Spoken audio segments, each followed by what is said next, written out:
Avec nous, Alexandre Delval, professeur en géopolitique à l'IPAG, auteur de Vers un choc global, la mondialisation dangereuse aux éditions de l'Artilleur. Et avec nous également, André Berkoff, bien connu évidemment des auditeurs de Sud. Alexandre Delval, ce qui se passe au Liban, c'est quand même la suite logique de la réponse d'Israël au massacre du 7 octobre à Gaza, dont on est à presque un an de jour anniversaire. Alors ça aurait pu ne pas l'être, mais il se trouve que le Hezbollah, pour exister, a besoin qu'Israël frappe le Liban. Donc le Hezbollah s'est mêlé de ce qui lui regardait pas. Il aurait pu rester assez neutre, pas neutre, mais il aurait pu ne pas entrer en guerre contre Israël après le 7 octobre. Mais le lendemain, le 8 octobre, donc il y a un an, le Hezbollah a déclaré la guerre à Israël en disant qu'il irait jusqu'au bout, jusqu'à la victoire, et que ce serait une guerre totale. Alors il n'a pas été dans la guerre totale, mais il a harcelé les citoyens du nord d'Israël systématiquement, ce qui fait qu'ils ont dû quitter le pays. Et l'objectif de Tsahal, c'est pas forcément de venger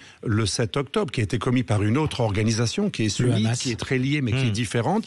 C'est plutôt l'objectif réel, c'est faire reculer le Hezbollah de 20, 25 ou 30 kilomètres derrière le fleuve Litani, comme le préconisait la résolution 1701 du Conseil de sécurité des Nations Unies, après la guerre de 2006. J'étais là-bas comme observateur, et je me rappelle, il y avait eu cette guerre des 33 jours, et qui s'était dans laquelle Israël avait été empêché de finir le travail. Israël pouvait détruire le Hezbollah, son stock d'armes. Elle n'a pas pu sous la pression internationale. Et en échange, on lui a offert une petite consolation. On va demander au Hezbollah de se reculer de 25-30 kilomètres. Ce que le Hezbollah n'a pas fait. Et bien sûr, la FINUL, la force internationale sous casque bleu des Nations Unies, n'a rien fait et a laissé passer les armes. Et le mouvement s'est réarmé en 18 ans, comme plus que jamais. Il est devenu tellement problématique que c'est vital pour les Israéliens de faire reculer, parce que plus une arme est courte, plus elle est difficile à intercepter, même avec des bons systèmes.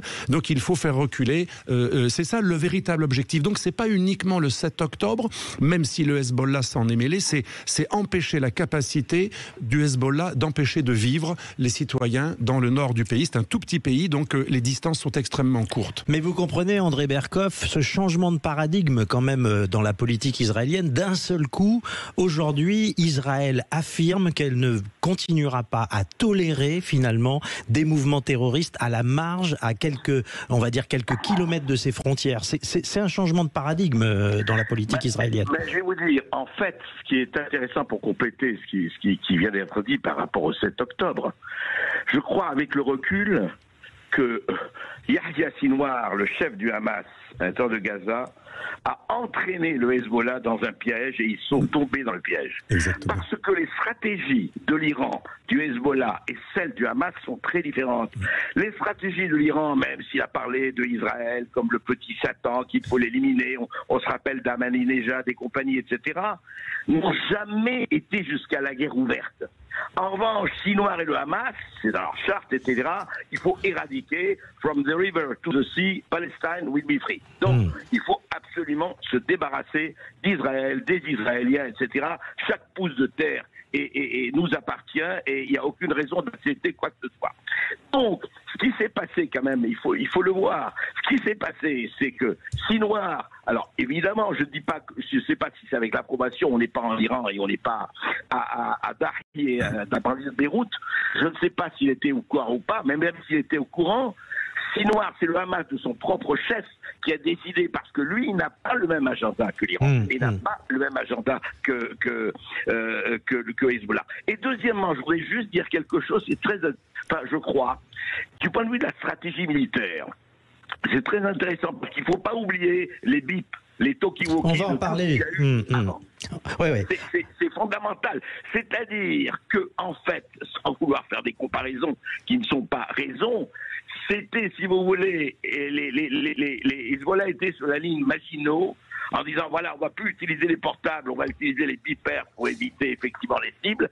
On a vu les résultats. Et donc ils faisaient la guerre de 14-18 alors que ils étaient déjà en 40, les Israéliens. Et je crois que c'est la suite logique. Il faut voir ces deux aspects. Tout à fait. Encore une fois, Sinwar a entraîné, je crois vraiment que Sinwar, à l'insu de son plein gré, a entraîné le Hezbollah et l'Iran dans un piège, évidemment, dont Israël a profité. Exactement. Alors, on va continuer à parler de la situation au Liban. On va revenir sur cette opération très spectaculaire qui a précédé, vous le rappeliez, les bombardements cette semaine, l'opération dite des pagers et des talkie-walkie, 3000 petits appareils piégés par les services secrets israéliens. Comment une opération comme celle-là a pu être menée? On en parle tout de suite avec nos invités. À tout de suite sur Sud Radio. L'heure libre. Sud Radio, parlons vrai. De retour dans l'heure libre sur Sud Radio, toujours en compagnie de Jean-Marie Bordry. Toujours Stéphane Simon. Et avec nous, le géopolitologue Alexandre Delval, auteur de Vers un choc global, la mondialisation dangereuse, aux éditions de l'Artilleur, et également André Berkoff, dont on sait les liens avec le Liban et qui est notre grand témoin du matin. André Berkoff, justement, la mort du chef historique du Hezbollah, Hassan Nasrallah, a confirmé ce matin, est évidemment un événement que l'on pourrait dire en bon français game changer. Vous êtes d'accord avec ça? Game changer, je suis d'accord avec ça, mais avec bémol. Enfin, je veux dire, il faut relativiser. Je ne crois pas du tout que ça va arrêter la guerre, que ça ne va pas arrêter le conflit, que ça ne va pas arrêter les causes profondes du conflit, mais game changer, oui, vous avez raison, dans le rapport des forces. C'est incontestable aujourd'hui que, en fait, tout dépend. Est-ce qu'il va y avoir et quelle réaction du Hezbollah, même s'il est décapité, mais enfin il est là, hein, avec ses armes, ses missiles, ses fusées, et surtout de l'Iran. Et quand je dis Iran, faut aussi penser des Houthis au Yémen et autres. Donc, est-ce qu'il va y avoir riposte? Ça, c'est trop tôt pour le dire, mais c'est très très important. C'est-à-dire que, encore une fois, dans ce pays, le Moyen-Orient, où le rapport des forces joue, c'est très très fortement, est-ce que, au fond, s'il n'y a pas de réponse, on se dira, effectivement, c'est un game changer, c'est-à-dire que il va y avoir une période qui va être d'attente, surtout, encore une fois, je rappelle, l'ombre puissante des élections américaines du 5 novembre. C'est évident que ça joue, comme par hasard, pas un rôle mineur. Voilà. Un flottement électoral qui permet beaucoup de choses. D'ailleurs, alors on le précise, hein, la situation évolue de minute en minute. Il est 12h58 en direct sur Sud Radio. Quand on dit que Hassan Nasrallah a été éliminé, sur quoi on se fonde? D'abord, c'est l'annonce de Tsahal, l'armée israélienne. Je cite le communiqué. Le leader du Hezbollah, Hassan Nasrallah, a été éliminé. Du côté du mouvement, on n'a pas d'officialisation de sa disparition.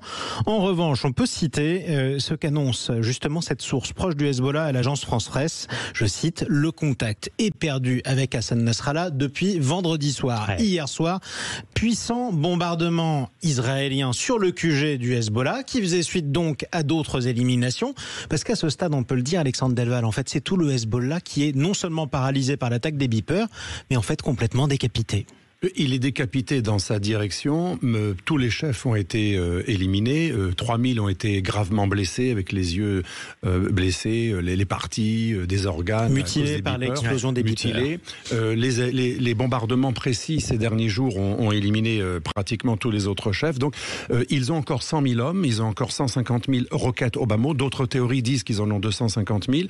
Donc ils ont une capacité combative énorme, et je pense qu'un peu comme la mafia sicilienne à l'époque des années 30, il y a une période de flottement. 10 ans après, elle renaît autrement. Il va y avoir une période de flottement dans laquelle Israël a une fenêtre de tir, mais le mouvement n'est pas mort, puisqu'il a 100 000 hommes, au moins 150 000 roquettes. Il a perdu des centaines et des milliers de cadres qui sont remplaçables. Et pour rebondir sur ce que vous disiez, c'est ce qu'a dit Larijani, le conseiller du guide suprême iranien. Il a dit tout cadre est remplaçable. C'est un aveu finalement que il va y avoir un certain, il faudra du temps pour remplacer ces gens, mais ils vont être remplacés. Il ne faut pas croire un instant que le mouvement est détruit.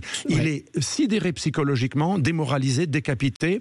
C'est un traumatisme pour tous les gens qui sont des militants. En quelques semaines, et c'est ça qui est spectaculaire. Ça fait un an que Israël fait la guerre au Hamas en rasant complètement Gaza, et Israël n'arrive toujours pas à avoir Yahya Sinwar. En quelques semaines, Israël a réussi à avoir le numéro 1 du Hezbollah, tout l'état-major du Hezbollah. Il y a une raison précise. Il y a une raison très technique, très précise. Oui, Sinwar se balade avec des otages israéliens, alors que dans les tunnels du Hezbollah, il n'y a pas d'otages israéliens. Ouais. Donc, si vous voulez, au Liban, Israël a beaucoup plus la main libre, puisqu'il n'y a pas cette peur de tuer Sauf les que otages. c'est la stupeur, c'est pour ça que je me permets. Ce matin, on avait un témoignage en mais direct. Yassine Ouar, s'il n'était pas entouré d'otages, on aurait pu mettre Certes, des mais on avait un matériaux, témoignage. c'est horrible ce que je veux dire, mais des matériaux style gaz, comme la France du GIGN Personne avait ne fait s'attendait pour la à ça. libération de la Mecque, mais c'est à cause des otages qu'on n'a pas tué Mais personne Sinwar. ne s'attendait à ça au Liban. Ce matin, Absolument. on avait un témoignage en direct depuis Beyrouth qui disait pour nous, le Liban était 10 fois plus puissant que le Hamas. Pour nous, le Hezbollah, était 10 fois plus puissant que le Hamas. Mais le Hezbollah n'est pas détruit. C'est sa direction actuelle qui est détruite, mais ils ont tous des numéros 2 et numéro 3. Il va être affaibli pendant quelques mois ou quelques Pour années. illustrer ce que vous dites, Alexandre Delval, on sait que la bombe qui a été utilisée par Tsahal vendredi après-midi, c'est une bombe de plusieurs tonnes qui a frappé le QG du Hezbollah. Une bombe comme celle-là n'est pas utilisée du côté de Gaza, évidemment. C'est une bombe perforante qui a fait un cratère de plus de 20 mètres de diamètre. Donc c'est évidemment un armement très très... Parce qu'il n'y a pas d'otages. Vous voyez, s'il y avait des otages dans le QG, on n'aurait pas pu employer ce bombardement. C'est pour ça, je pense que c'est une victoire extraordinaire pour Israël. C'est une sidération. Ça peut être une fenêtre de tir aussi pour les Libanais qui n'en peuvent plus du Hezbollah. Je voulais justement préciser tout à l'heure que Nasrallah, il a été formé à Najaf. Après, il est revenu au Liban. Après, il est retourné en Iran à Qom. Et donc, il a été formé à la fois dans le centre chiite irakien et ensuite en Iran.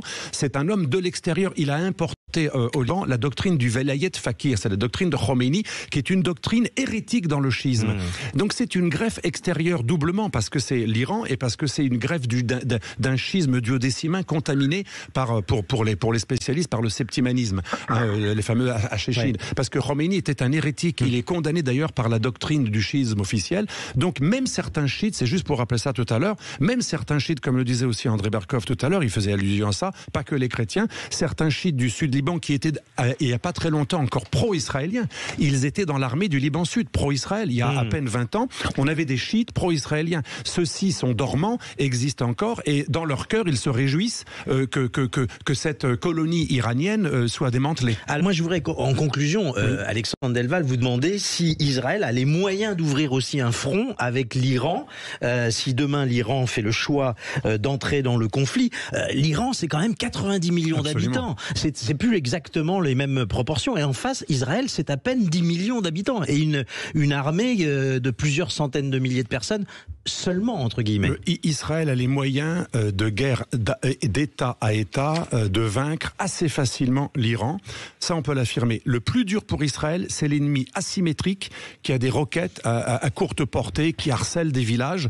Et c'est pour ça que le travail de Netanyahou, qui est un travail de long terme, il s'est trompé sur l'anticipation du Hamas, mais il a raison sur un point. Il faut éliminer les deux fronts. Vous savez qu'il y a 5 fronts anti-israéliens, et les deux plus proches, c'est bien entendu Hamas, Hezbollah. Son but, c'est d'éliminer les deux fronts les plus proches, car le jour où il y a la guerre contre l'Iran, qui va arriver un jour ou l'autre pour débarrasser l'Iran de ce programme nucléaire, il faudra avoir préalablement éliminé les fronts les plus proches. Ce qu'est en train de faire Israël, puisque le Hezbollah est sidéré momentanément et le Hamas est détruit au niveau stratégique. Aujourd'hui, les autres fronts, les 3 autres, Iran, Houthi et milices irakiennes, sont plus lointains. Plus le front est lointain, mieux on peut anticiper et intercepter un missile. Donc aujourd'hui, Israël est dans une logique de première étape avant l'intervention contre l'Iran, je l'affirme depuis des années. Mais l'Iran, justement, inventeur des échecs, ne veut pas tomber dans le piège. C'est pour ça que l'Iran ne répond pas et c'est pour ça que je pense qu'il n'y aura pas d'embrasement. Merci Alexandre Delval d'avoir été avec nous.